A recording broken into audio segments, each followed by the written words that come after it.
Good morning. आज हम करेंगे एक्सरसाइज 3.5 3.5 जिसमें हम दो समीकरणों को सोल्व करेंगे।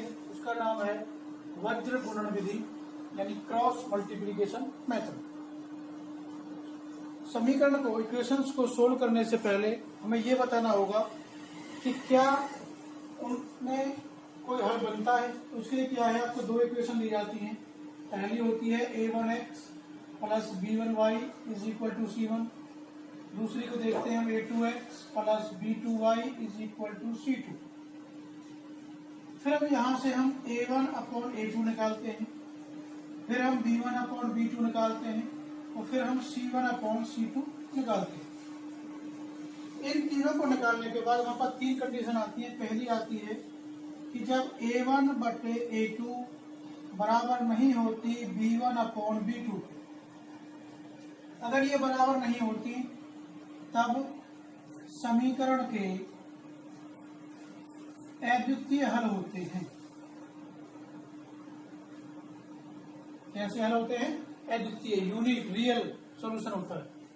दूसरी कंडीशन होती है यदि a1 upon a2 equal to b1 upon b2 is equal to c1 upon c2, तब समीकरण के अनंत या अनेक हल होते हैं। इनफाइनाइट मैनी सॉल्यूशंस होते हैं when a1 upon a2 b1 upon b2 c1 upon c2 तीनों इक्वल होते हैं। थर्ड कंडीशन होती है आपके पास कि a1 अपॉन a2 इक्वल होती है b1 अपॉन b2 के, लेकिन इक्वल नहीं होती c1 अपॉन c2 के। अगर ये कंडीशन है तब समीकरण का कोई हल नहीं होता। It has no solution. तो ये तीन कंडीशंस आती हैं। कई बार ये एक नंबर में पूछ ली जाती है कि अगर ये चीज दी है तो समीकरण का कैसा हल होता है। इन्हीं के अनुसार हम आगे क्वेश्चन निकालते हैं। अगर ये दोनों कंडीशन आ जाती हैं तब हमें एक्स और वाई के मान नहीं निकालने हैं। केवल एक्स वाई के मान कब निकालने हैं? जब हमारे पास अद्वितीय हल होते हैं, यूनिक सॉल्यूशन होता है।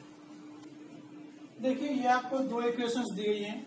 हमें ये बताना है कि क्या इनका यूनिक सॉल्यूशन होगा, इनफाइनाइट सॉल्यूशन होगा या नो सॉल्यूशन होगा, यानी अद्वितीय हल होगा, अनंत अनेक हल होगा या कोई हल नहीं होगा। तो उसके लिए हम क्या करते हैं, मैंने आपको बताया था। तो पहली इक्वेशन होती है उसको हम a1x plus b1y is equal to c1 से कंपेयर करते हैं, से तुलना करने पर, कंपेयरिंग विद।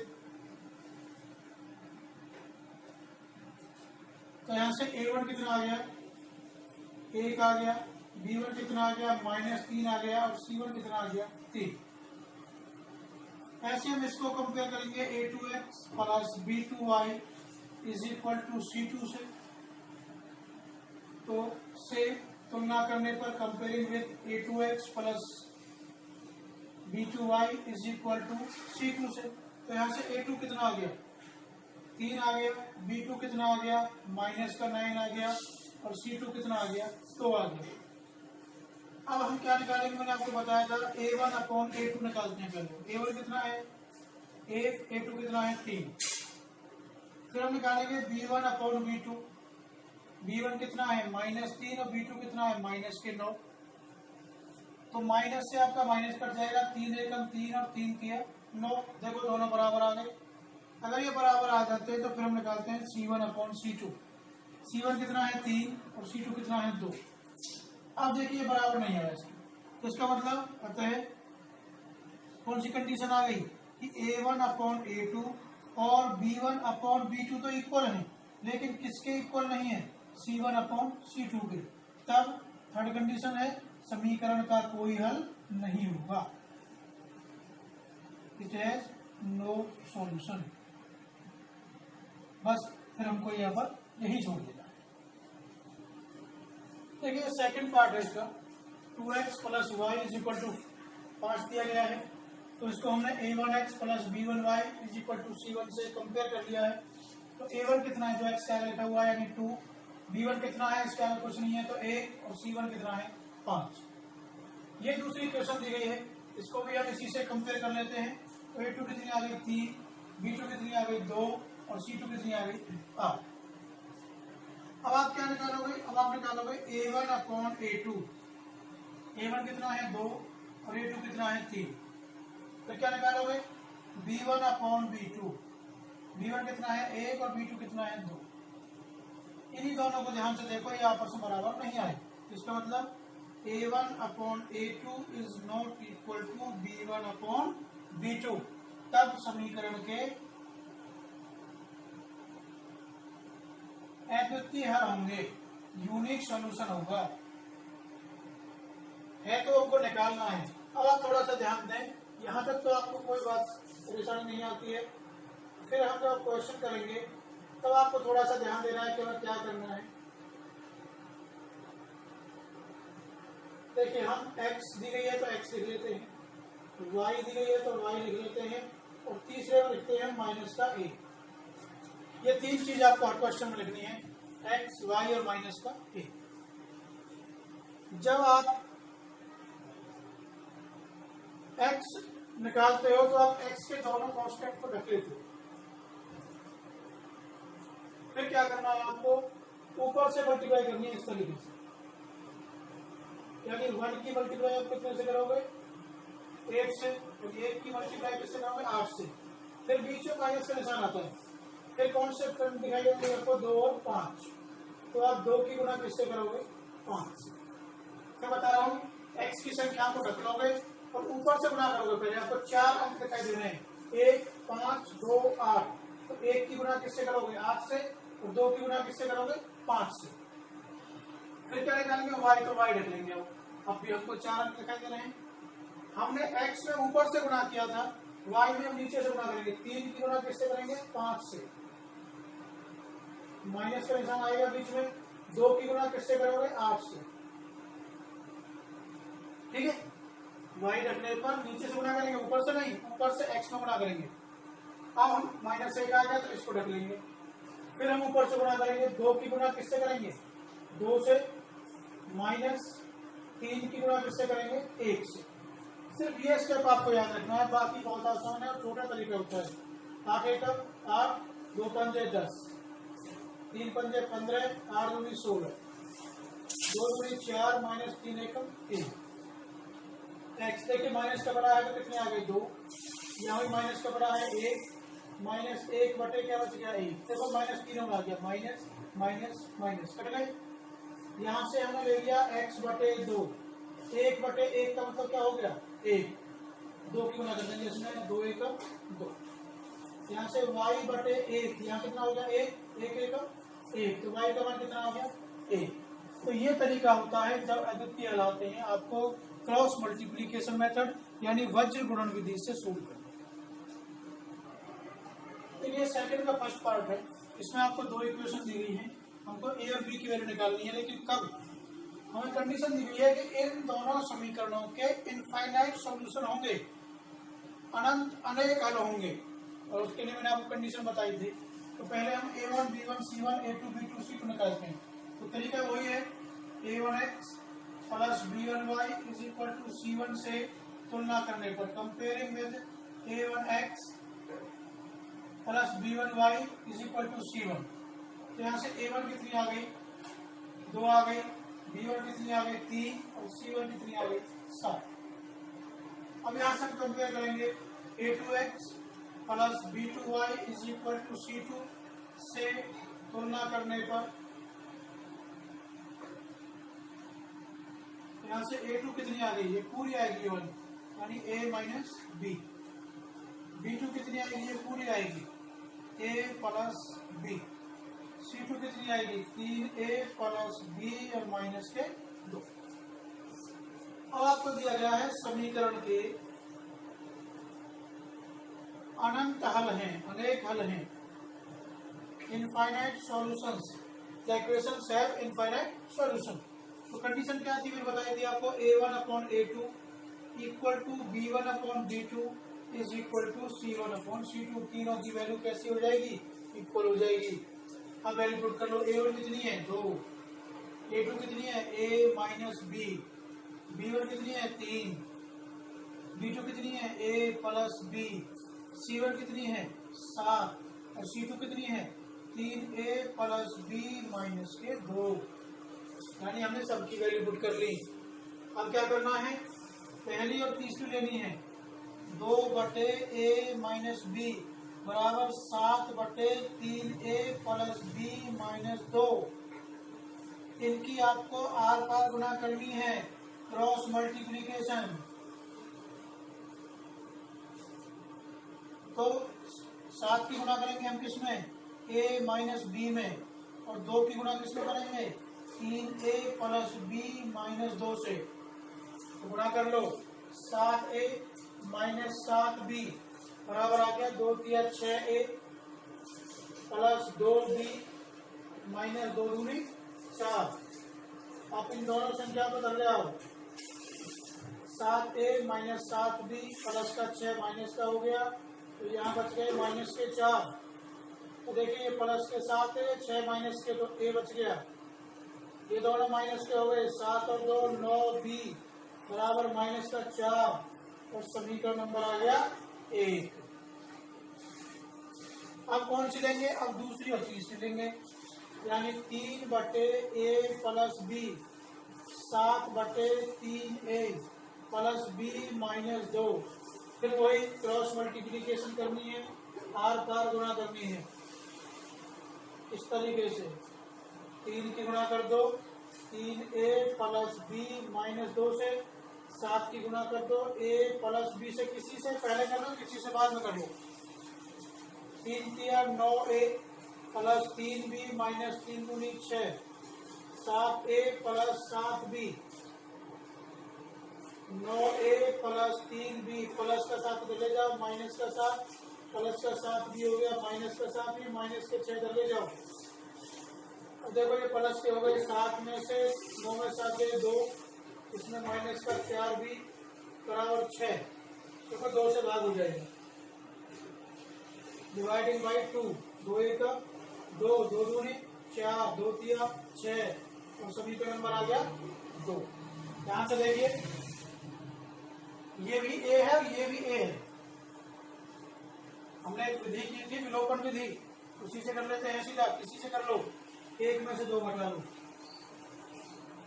समीकरण 1 माइनस समीकरण 2, a माइनस 9b बराबर है माइनस का 4, और a माइनस 2b बराबर 3। ये माइनस प्लस ये माइनस कट गया, 9 में से 2 गए 7b, ये दोनों माइनस के आ गए, 4 और 3 7, माइनस से माइनस कैंसिल, b 7/7, 7 एकम 7। b का मान कहाँ रखेंगे हम, समीकरण 1 में। समीकरण 1 आपके पास a माइनस 9 b की जगह 1 बराबर minus 4, a minus 9 minus 4 minus करो उधर ले जाओ, किसका हो जाएगा, प्लस का। 9 में से 4 गए, कितने बच गए, 5। तो a का मान कितना आ गया 5, और b का मान कितना आ गया 1, और यही चीज हमको निकालनी।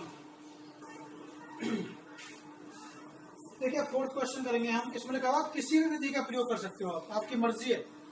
आप प्रतिस्थापन विधि कर लो, आपकी मर्जी है, आप विलोपन विधि कर लो, आपकी मर्जी है, आप वज्रगुणन विधि कर लो, डिस्प्लेसमेंट मेथड कर लीजिए आप, एलिमिनेशन मेथड कर लीजिए आप, क्रॉस मल्टीप्लीकेशन, जो भी आपको सूटेबल लगता है, जो अच्छी तरीके से आता है वो आप कर लीजिए। छोटा होता है वज्रगुणन विधि, क्रॉस मल्टीप्लीकेशन छोटा पड़ता है। देखिए पहला क्वेश्चन कह रहा है, उसमें क्या है, किसी हॉस्टल में बच्चे रहते हैं जिसमें एक निश्चित किराया देना है, माना नियत किराया, नियत किराया, नियत माना निश्चित, जो देना ही देना है, वो है आपका x रुपए, और एक दिन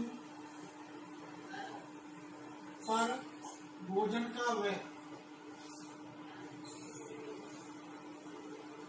एक दिन में भोजन का कितना व्यय होता है, y रुपए। तो प्रश्न के अनुसार एक लड़का 20 दिन रहता है, कितने दिन रहता है, 20 दिन। लिख देता हूं मैं यहाँ पर समझने के लिए 20 दिन। तो उसको ये किराया तो देना ही देना है, ये तो निश्चित है देना पड़ेगा। अब एक दिन में भोजन कितने रुपए लगते हैं, y। कितने दिन भोजन किया उसने, 20, तो 20 गुणा y, और कितने रुपए दिए उसने, 1000 रुपए। यानी x प्लस 20y बराबर 1000 और समीकरण नंबर 1। दोबारा प्रश्न के अनुसार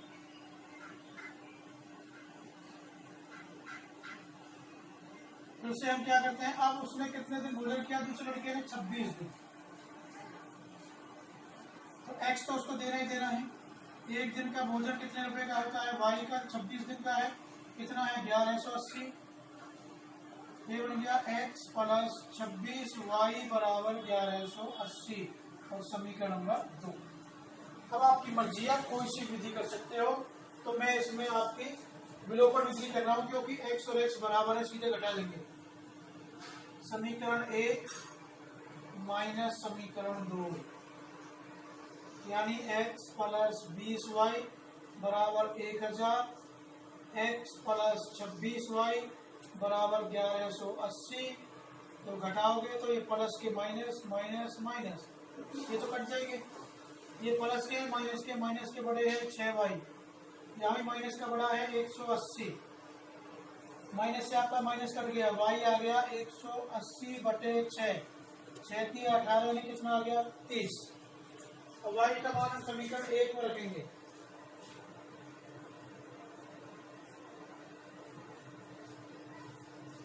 समीकरण 1 में रखने पर x प्लस 20 गुणा y की जगह कितना आ गया 30 बराबर कितना हो गया 1000। x प्लस गुणा कर लीजिए 600 बराबर कितना आ गया 1000। प्लस के 600 इधर ले जाओ, किसके हो जाएंगे माइनस के। तो 1000 में से 600 में तो कितने बच गए 400। तो अब नीचे एक चीज देखोगे, नियत किराया बराबर क्या आ जाएगा 400 रुपए, और भोजन पर व्यय कितना आ जाएगा 30 रुपए। और 2 लाइन आप खुद लिखेंगे। ये आपको किसी विधि से कर सकते हो। देखिए सेकंड पार्ट करेंगे। इसका हम क्या है, इसमें आपको एक फ्रैक्शन दी गई है भिन्न। तो हमने माना भिन्न फ्रैक्शन हमने मान ली x अपॉन वाई। फिर उसने क्या कहा है, अंश में से घटाना है, न्यूमरेटर में से 1 माइनस करना है। तो जो फ्रैक्शन है वो कितनी हो जाती है 1/3। अब यहाँ से आप इसकी आर पार गुना यानी क्रॉस मल्टीप्लीकेशन कर लें। 3 की गुना हो जाएगी x माइनस 1 में, और y की गुना हो जाएगी 1 से। ये आ गई आपके पास 3x माइनस 3 बराबर y।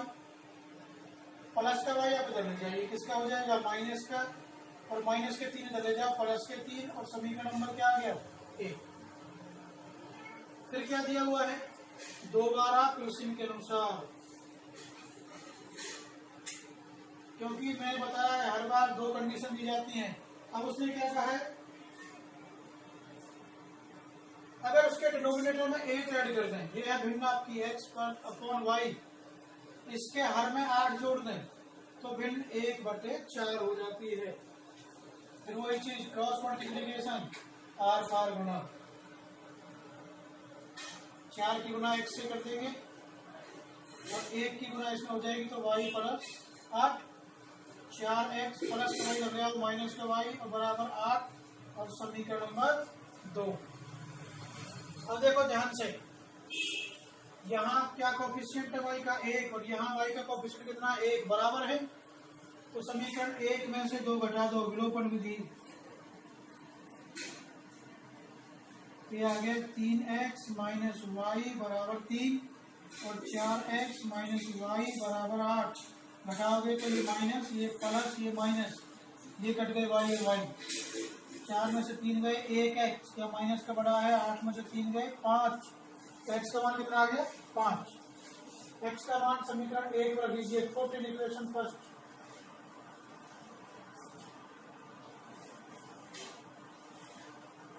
फर्स्ट सोल्यूशन 3x की जगह आ गया 5 minus y is equal to 3। 3 बन जाए 15। तो ये प्लस का 15 इधर चला जाएगा, किसका हो जाएगा माइनस का। माइनस के बड़े हैं कितने बच गए 12। माइनस से माइनस कट गया। तो आपकी जो भिन्न है वो हमने क्या मानी थी fraction x upon y. x की वैल्यू कितनी आ गई 5, और y की वैल्यू कितनी आ गई 12। तो फ्रैक्शन आ गई 5/12।